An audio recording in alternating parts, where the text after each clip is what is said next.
yang sudah datang ke rumah belajar yang Ibu buat. Sebelum memulai pelajaran, alangkah baiknya kalau kita membaca doa terlebih dahulu. Coba Putri dipimpin. Berdoa mulai. Doa selesai. Terima kasih. Selanjutnya Ibu akan mengabsen terlebih dahulu ya. Sumiati, Hadir Bu. Putri, Hadir Bu. Rizka, Sylvia, Hadir. alhamdulillah hadir semua. Pada kali ini kita akan belajar tentang tes laporan percobaan. Apa sih yang dimaksud dengan laporan percobaan? Nah, pada laporan percobaan itu adalah teks yang menyajikan informasi tentang suatu sebagaimana adanya. Nah, biasanya informasi itu dilaporkan merupakan hasil dari observasi atau analisis. Observasi itu adalah pengamatan. Nah, struktur dalam laporan percobaan itu ada 6. Yang pertama ada judul. Dalam laporan percobaan pasti kita memulai judul. Tadi kan Ibu sudah singgung kan kalau observasi adalah penelitian. Maka dari laporan itu kita pasti memiliki judul. Misal kalian mau membuat jus mangga, pasti kalian ada judulnya kan, cara membuat jus mangga. Lalu ada tujuannya apa sih tujuan kita membuat jus mangga gitu.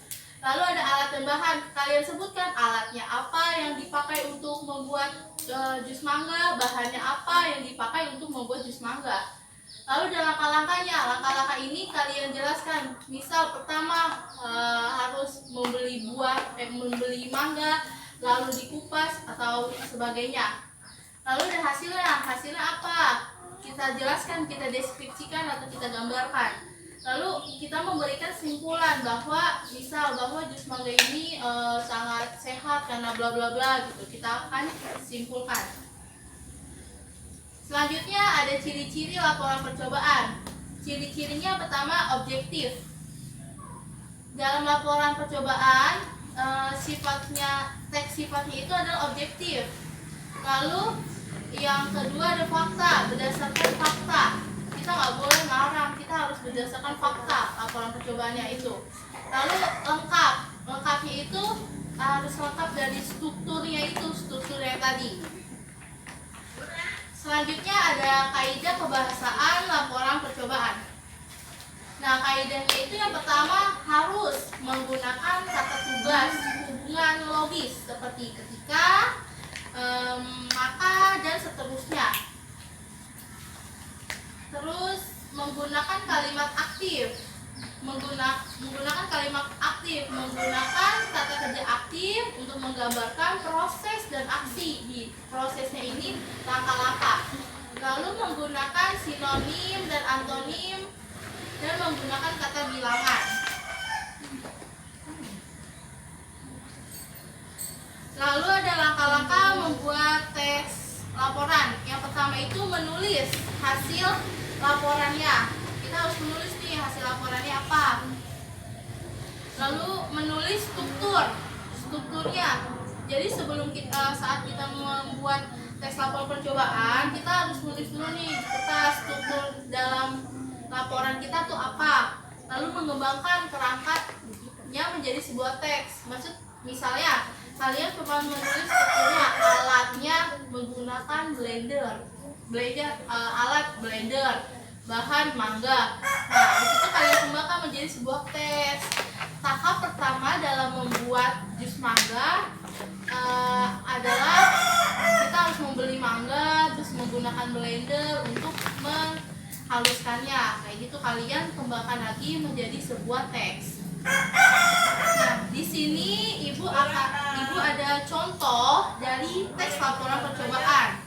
Laporannya itu adalah membuat slime tanpa boraks. Kalian pada tahu kan slime itu apa? Dulu booming banget. Sekarang masih booming gak sih slime? Masih ya? Oh masih. Nah, tujuan dari membuat slime apa sih? Agar kita menjadi kreatif dan bisa berinovasi dalam hal kreativitas. slime ini cara membuatnya sangat mudah sehingga sangat menghemat uang Anda. Nah, tujuannya itu agar kita menjadi kreatif dan inovasi. Lalu dalam membuat slime ini itu membutuhkan bahan yang sangat dikit, jadi sangat menghemat uang kalian. Di sini ada alat dan bahan. Dan bahannya itu lem final secukupnya, deterjen bubuk secukupnya, pembersihannya secukupnya, alat pengaduk bisa dengan mixer, sendok ataupun dengan tangan.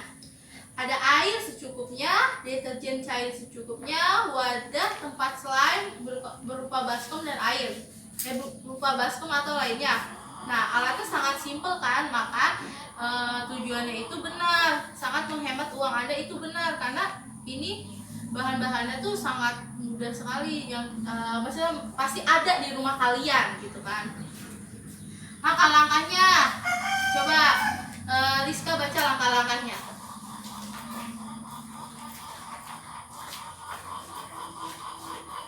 Satu, campurkan terlebih dahulu lem final, pembersih lantai, deterjen cair, deterjen bubuk, dan air secukupnya saja ke dalam wadah slime. Wadah slime. Campuran ini bisa disebut dengan Aktivator. Terus Berikutnya adalah campuran tersebut. aduklah. Adukkan campuran tersebut sampai tercampur rata. Tambahkan lem final di tempat campuran aktivator. Kemudian aduk lagi sehingga struktur atau bentuknya akan Menggumpal. Masukkan ke dalam blender 5-10 menit. Kemudian keluarkan setelah 5-10 menit. Adukkan lagi sampai kira-kira bisa untuk dimainkan. Siap untuk penggunaan. Nah, ini langkah-langkahnya dalam membuat slime dari alat dan bahan yang sudah ada. Lalu hasilnya itu kini kamu dapat memiliki slime yang aman untuk dimainkan tanpa menggunakan boraks. Slime ini sangat populer di kalangan anak-anak pada saat ini. Kesimpulan dari teks laporan percobaan ini adalah dengan membuat slime sendiri, pengetahuan serta kreativitas kamu tuh akan bertambah.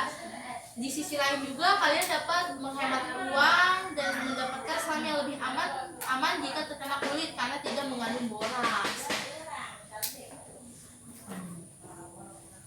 Nah, Ibu memiliki latihan. Latihannya itu setelah melihat contoh dari teks laporan, kamu diharapkan membuat sebuah teks laporan percobaan tentang apa saja. Misal, Rizka mau membuat jus mangga, itu dibuat berdasarkan struktur yang tadi Ibu sudah jelaskan kan, ada tujuan, alat dan bahan, langkah-langkah, hasil, kesimpulan, dan jangan lupa judulnya.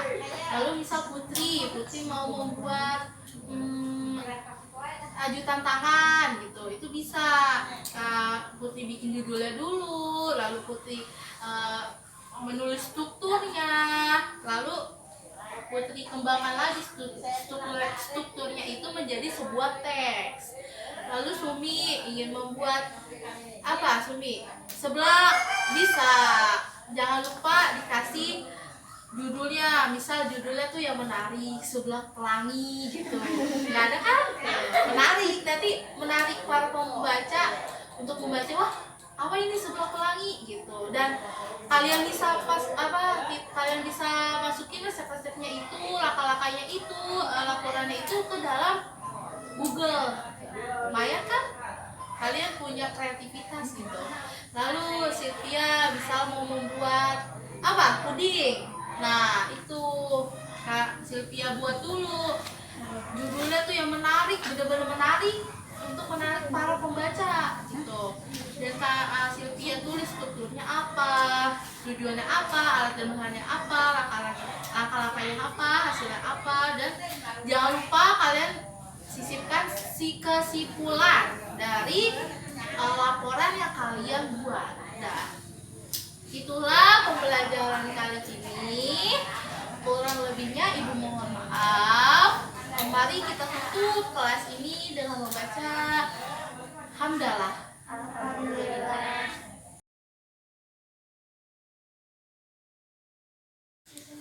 Jangan lupa menerapkan 3M, memakai masker, mencuci tangan, dan menjaga jarak.